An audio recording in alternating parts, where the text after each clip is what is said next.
কারণে রোজা কাজা কাফারা উভয়টাই ওয়াজিব হয়। এক নাম্বার হলো ইচ্ছাকৃতভাবে খাবার এবং পানাহার গ্রহণ করলে, দুই হলো ইচ্ছাকৃতভাবে স্ত্রীর সাথে সহবাস করলে বা অন্য কোনো অবাধ যৌনাচার করলে। এবার কাজা কাফারা কি?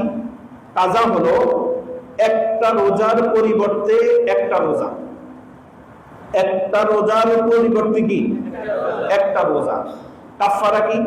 কাফারা হলো একটা রোজার পরিবর্তে একাধারে 60টা রোজা। বুঝতে পারেন নাই মনে হয়? কাজা কি? একটার পরিবর্তে। এবার বলেন কাফারা কি? বুঝেন নাই কথা। ওই যে আমি বললাম একটার পরিবর্তে 60টা রোজা না, একটার পরিবর্তে একাধারে 60টা রোজা। বুঝতে পারলেন? এবার একাধারেটা কি? একেবারে টানা 60টা রোজা রাখতে পারবেন। মাঝখানে যদি গ্যাপ পড়ে যায়, আপনি যদি একটা ছেড়ে দেন তখন ওগুলা বাদ, আগে যা রাখছেন সব বাদ। ধরেন আপনি একাধারে 1 2 3 করে 60টা পড়িয়া আপনি পুরো 60টা পর্যন্ত রাখলেন। যেদিন 60 দিন আপনি রাখবেন ওদিন আর আপনি কোনো কারণে রাখতে পারলেন না, তখন আগের যতগুলি রাখলেন ওগুলি আছে না গেছে? আছে না গেছে? তাহলে বলেন রোজা এই সকল কারণে ভাঙবেন? তাহলে এই দুইটা কারণে রোজা কাজা কাফারা উভয়টাই ওয়াজিব হয়। এটার সাথে সামঞ্জস্যপূর্ণ আরেকটা মাসালা বলি। কোন স্বামী যদি জোর করে স্ত্রীর সাথে সহবাস করে, স্ত্রী সহবাস করতে রাজি না, কিন্তু স্বামী যদি জোর করে স্ত্রীর সাথে যদি সহবাস করে, সর্বপ্রথম কথা হলো স্ত্রীর সাধ্য মোতাবেক স্বামীর কাছ থেকে দূরে থাকার চেষ্টা করবে, স্বামীকে বুঝায় শোনায়। কিন্তু স্বামী যদি উগ্র মেজাজি হয়, স্বামী যদি তাকে যদি মারতে আসে বা তার যদি কোনো সমস্যা হওয়ার সম্ভাবনা থাকে, এর কারণে যদি স্বামী জোর করে স্ত্রীর সাথে সহবাস করে, তাহলে স্ত্রীর নিরুপায় হয়ে যদি এ কাজ করে, স্ত্রীর উপরে শুধুমাত্র কাজা ওয়াজিব হবে, কাফারা ওয়াজিব হবে না। বুঝতে পারলেন এটা? আর স্বামীর উপরে কি হবে? কাজা কাফারা উভয়টাই ওয়াজিব হবে। এবার বলেন এই দুইটা মাসালা বুঝতে পারলেন সবাই? এবার যদি আমি আপনাদেরকে দুইটা মাসালার উপরে পরীক্ষা নেই, 100-তে কত পাবেন? 100 পাবেন। মাশাআল্লাহ, এই ঠিক আছে, আমার ছাত্ররা ঠিক আছে। এবার তৃতীয়, মহিলাদের মাসিক শুরু হয়ে গেলে, রোজা অবস্থায় যদি মাসিক শুরু হয়ে যায়, প্রত্যেকটার সাথে কিছু প্রাসঙ্গিক ক্রমে কিছু মাসলা মাসাইল আসবে, তাও শুনেন, শুনলে এগুলি আপনার পালন করতে সহজ হবে। রোজা অবস্থায় যদি মাসিক শুরু হয়ে যায় তখন ওই রোজাটা ভেঙে যাবে। এবার করণীয় কি? ধরেন মাসিক শুরু হওয়ার আগে মহিলাদের শারীরিক কিছু সিমটম আছে, কিছু উপসর্গ আছে যা তারা বুঝে যে আমার মাসিক হওয়ার সম্ভাবনা আছে।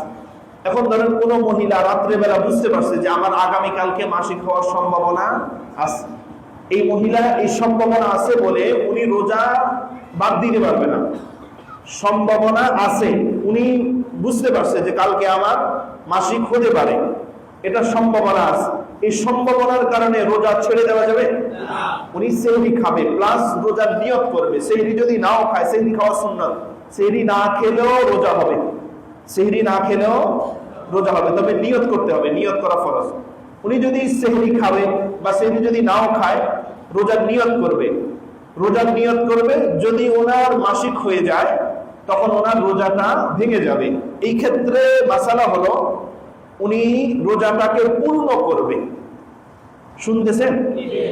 উনি রোজাটাকে পূর্ণ করবে, ওই খাবার পানাহার গ্রহণ করবে না। ওই রোজাটাকে উনি ওই দিন রোজা রাখলে যেমন ওভাবেই উনি থাকবে, কোনো খাবার পানাহার গ্রহণ করবে না। এই একটা রোজার পরিবর্তে রমজানের শেষে কয়টা রোজা? একটা রোজা। এরপরে হলো এই তাহলে এই মাসিকের সাথে দুইটা বিষয়, একটা হলো সম্ভাবনা আছে বলে রোজা ছেড়ে দেওয়া, দ্বিতীয় হলো মাসিক শুরু হয়ে গেলে উনি খাবার গ্রহণ করবে না। এরপরে হলো 4 নাম্বার, ইচ্ছাকৃতভাবে যদি বমি করে কেউ তাহলে তার রোজা ভেঙে যাবে। ইচ্ছাকৃতভাবে বমি যেটা, সেটা হলো ধরেন বাজে চিন্তা করা, বা কোনো একটা ময়লার দিকে, বা কোনো একটা ময়লা আছে, বা কোনো একটা জিনিস আছে না অনেক সময় যে অনেক কিছুর দিকে আপনি চাইলে ওটার দিকে তাকানোর কারণে আমাদের বমি চলে আসে। আপনি জানেন যে এই দিকে তাকালে আমার বমি আসার সম্ভাবনা আছে, তারপরেও যাইয়া যদি আপনি দেখেন, বা এমন কোনো কিছুর গ্রান যেটার গ্রান যে ভালো না তা আপনি জানেন, তারপরেও আপনি যদি ওটার গ্রান নেন, গ্রান ইচ্ছাকৃতভাবে নেওয়ার কারণে যদি আপনার বমি আসে, তাহলে রোজা ভেঙে যাবে। এই রোজা ভেঙে যাবে, কিন্তু আপনি এরপরে আর খাবার পানাহার কোনো কিছু গ্রহণ করবেন না। ভেঙে যাবে, কিন্তু আপনি রোজাটা পূর্ণ করবেন। পূর্ণ করার পরে রমজানের পরে এই একটা রোজার পরিবর্তে কয়টা রোজা? একটা রোজা। এবার 5 নাম্বার, পানাহারের বিকল্প কোনো কিছু গ্রহণ করা। পানাহার না, বা যেগুলি আমরা সচরাচর খাই না, কিন্তু এমন কোনো কিছু গ্রহণ করা। তা কি? যেমন কারো শরীরে যদি রক্ত শূন্যতা হয়, তার এখন শক্তির প্রয়োজন, শরীরে অনেক দুর্বল, রোজা অবস্থায় সে যদি রক্ত গ্রহণ করে, রোজা অবস্থায় সে যদি রক্ত নেয়, তাহলে তার রোজা ভেঙে যাবে।